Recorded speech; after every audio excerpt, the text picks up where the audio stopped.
పేద మధ్యతరగతి ప్రజల ఇళ్ల పట్టాల మంజూరుకే ప్రభుత్వం జారీ చేసిన జీవో 30 ప్రకారం ఇళ్ల పట్టాలు రిజిస్ట్రేషన్లకు అధికారుల చర్యలు చేపట్టాలని సిపిఎం నేతలు డిమాండ్ చేశారు. విశాఖ నగరం మద్దెలపాలెం, కంచరపాలెం సిపిఎం జోన్ కమిటీల సంయుక్త ఆధ్వర్యంలో సీతమ్మధార తహసీల్దార్ కార్యాలయం వద్ద ఈ మేరకు నిరసన చేపట్టారు. ఈ కార్యక్రమంలో సిపిఎం నేతలు RKSV Kumar, Potta Eswaramma, V Krishnarao, G Appalaraju, P Venkatrao, K Kumari తదితరులు పాల్గొన్నారు.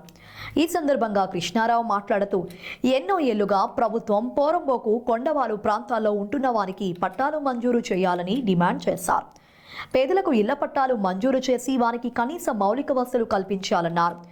ఎన్ని ప్రభుత్వాలు మారుతున్నా పేద ప్రజల పట్ల నిర్లక్ష్య వైఖరిని అనుసరిస్తున్నాయని ఆవేదన వ్యక్తం చేశారు. జీవో 30 ప్రకారం పేద మధ్యతరగతి ప్రజలకు ఇళ్ల పట్టాలు, పట్టా రిజిస్ట్రేషన్లు చేయాలని కృష్ణారావు డిమాండ్ చేశారు. అనంతరం సిపిఎం నేతలు తహసీల్దార్కు వినతి పత్రాన్ని అందజేశారు. ఈ సందర్భంగా తహసీల్దార్ స్పందిస్తూ దరఖాస్తులు పరిశీలించి అర్హులైన వారికి పట్టాలు మంజూరు చేస్తామని హామీ ఇచ్చారు. గతంలో కూడా 2015లో వీళ్ళు ఇప్పుడు ఉన్నది కాదని 30 ఏళ్ల నుండి ఇక్కడ నివాసం ఉంటున్నారు. 2015 ఆగస్టు 12వ తారీఖున కూడా చంద్రబాబు నాయుడు ప్రభుత్వం పట్టాలు ఇచ్చింది 296 జీవో. అలాగే 2017లో సెప్టెంబర్ లో కూడా 388 ప్రకారం జీవోలు 100 గజాల లోపు ఉన్నటువంటి వాళ్ళకి ఉచితంగా పట్టాలనేది ఇష్యూ చేసింది. కానీ అప్పటి నుండి ఇప్పటి వరకు వాళ్ళ పట్టాలకు దరఖాస్తు చేసుకుంటున్నారు, వస్తున్నారు, ఏదో ఒకటి సాక్షి చూపించి వాళ్ళకి పట్టా ఇవ్వడం లేదు. కాబట్టి ఇచ్చిన పట్టా ఎవరికైతే ఇల్లు వేసుకున్నారు, పాక గానీ, రేకుల షెడ్ గానీ, లేదా స్లాబ్ గానీ వేసినటువంటి వాళ్ళందరికీ కూడా పోరంబోకు భూముల్లో ఉన్నా, లేకపోతే డిస్ట్రిబ్యూట్ అంటే ప్రభుత్వ భూముల్లో ఉన్నా, కోర్టు స్థలాల్లో ఉన్నా వాటిని పరిష్కారం చేయాల్సింది రెవెన్యూ డిపార్ట్మెంట్, ప్రభుత్వం. కాబట్టి వాటిని వెంటనే పరిష్కారం చేసి జీవో నంబర్ 30 ప్రకారం పట్టాలనేది ఇవ్వాలి అనేది ఒకటి డిమాండ్. రెండోది, గతంలో ఇచ్చినటువంటి పట్టా ఇప్పుడు పట్టా ప్రతి 5 ఏళ్ళకి ఒకసారి ప్రభుత్వం వస్తుంది, మారుతుంది, పట్టాలు పెట్టుకోమని చెప్తున్నారు.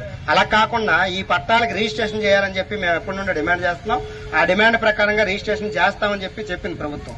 కాబట్టి మా డిమాండ్ ఏంటంటే 296, 388 ప్రకారం ఆ పట్టాలు ఇచ్చినటువంటి ప్రతి ఒక్కరికి రిజిస్ట్రేషన్ అనేది చేసినట్టయితే వాళ్ళు ఇల్లు కొనుక్కున్నా, లేకపోతే అమ్ముకున్నా, వాళ్ళ కష్టాలకి బ్యాంకులో లోన్ తెచ్చుకోవాలనుకున్న అవకాశం అనేది ఉంటుంది. కాబట్టి ఆ 2 డిమాండ్లతోటి ఈ రోజు మీ దగ్గరికి రావడం అనేది జరిగింది. మీ తరఫున రాష్ట్ర ప్రభుత్వానికి అంటే పట్టాలు లేని వాళ్ళకి జీవో 30 ప్రకారం పట్టాలు ఇవ్వాలి. రెండోది 296, 388 ప్రకారం మాకు పట్టా రిజిస్ట్రేషన్ చేయాలని చెప్పి మా యొక్క డిమాండ్ అండి. ఆ డిమాండ్లు రాష్ట్ర ప్రభుత్వం దృష్టికి తీసుకెళ్లి వెంటనే పరిష్కారం చేయాలని ప్రభుత్వం ఇళ్లకి పట్టాలు ఇస్తామని చెప్పి జీవో నంబర్ 30 జీవో నంబర్ 30 విడుదల చేసింది. ఈ జీవో నంబర్ 30 ప్రకారంగా మీరు జీవోలు విడుదల చేయడం కాదు, పట్టాలు ఇవ్వాలని చెప్పి మేము సిపిఎం పార్టీగా డిమాండ్ చేస్తా ఉన్నాం. అలాగే 2015 ఆగస్టు 12వ తారీఖున ఇదే చంద్రబాబు నాయుడు ప్రభుత్వం 296 ప్రకారం జీవో నంబర్ ప్రకారం పట్టాలు ఇచ్చింది. అలాగే 2017 సెప్టెంబర్ లో 388 జీవో ప్రకారం పట్టాలు ఇష్యూ చేసింది. మేము అడిగింది ఇంటి పట్టా వచ్చిన ప్రతిసారి ఇస్తా ఉన్నారు.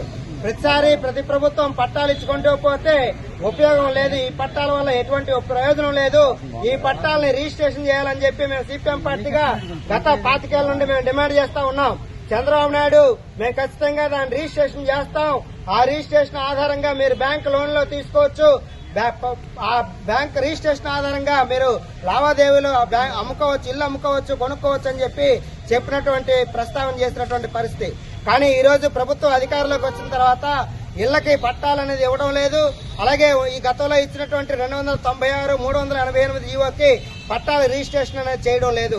మేము ఒకటే డిమాండ్ చేస్తాం. రాష్ట్ర వ్యాప్తంగా సిపిఎం పార్టీ గత నెల 8వ తారీఖు నుండి 30వ తేదీ వరకు ఇంటింటికి ప్రజా చైతన్య యాత్రను చేపట్టింది. ప్రజల యొక్క సమస్యలు తెలుసుకుంది. ఈ ప్రభుత్వం అధికారంలోకి వచ్చిన తర్వాత ఇల్లు లేవు, అలాగే ఇంటికి పట్టాలు లేవు, పట్టాలకు రిజిస్ట్రేషన్ లేవు, గ్యాస్ సిలిండర్ సబ్సిడీ లేదు, అలాగే విద్యుత్ రాయితీలు అనేది ఏమి లేవు. కాబట్టి ఈ ప్రభుత్వం ఎటువంటి ప్రయోజనం లేదు. ఈ ప్రభుత్వం వచ్చిన తర్వాత భారాలు పెడుతున్నాయని చెప్పి ప్రజానీకం తెలియజేశారు. మేము సిపిఎం పార్టీగా దరఖాస్తులు పెట్టించాం. ఇంటి పట్టాకి జీవో నంబర్ 30 ప్రకారం దరఖాస్తులు పెట్టించాం. 296, 388 ప్రకారం పట్టాల రిజిస్ట్రేషన్ కోసం దరఖాస్తులు పెట్టించాం. ఈ రోజు 8వ తారీఖున మన సీతంధార ఎంఆర్ఓ ఆఫీస్ దగ్గర జరుగుతోంది. విశాఖపట్నంలో అన్ని ఎంఆర్ఓ ఆఫీసుల దగ్గర ఈ రోజు రేపు నిరసన కార్యక్రమాలు చేపట్టి ఆ దరఖాస్తులు ఎంఆర్ఓ గారికి ఇప్పుడు అందజేస్తా ఉన్నాం. ఈ ఎంఆర్ఓ గారు తీసుకున్నటువంటి దరఖాస్తుల్ని రేపు రాబోయే కాలంలో వాళ్ళ ఎంక్వైరీ చేసి అర్హులైన ప్రతి ఒక్కరికి పట్టాలు మంజూరు చేయాలి, పట్టాలకి రిజిస్ట్రేషన్ చేయాలని చెప్పి మేము సిపిఎం పార్టీగా డిమాండ్ చేస్తున్నాం. లేని పక్షంలో ఈ 50 మందితో కాదు 5,000 మందితో కూడా ఈ ఎంఆర్ఓ ఆఫీస్ ని ముట్టడిస్తామని చెప్పి కూడా ఈ రాష్ట్ర ప్రభుత్వానికి హెచ్చరిక తెలియజేస్తా ఉన్నాం.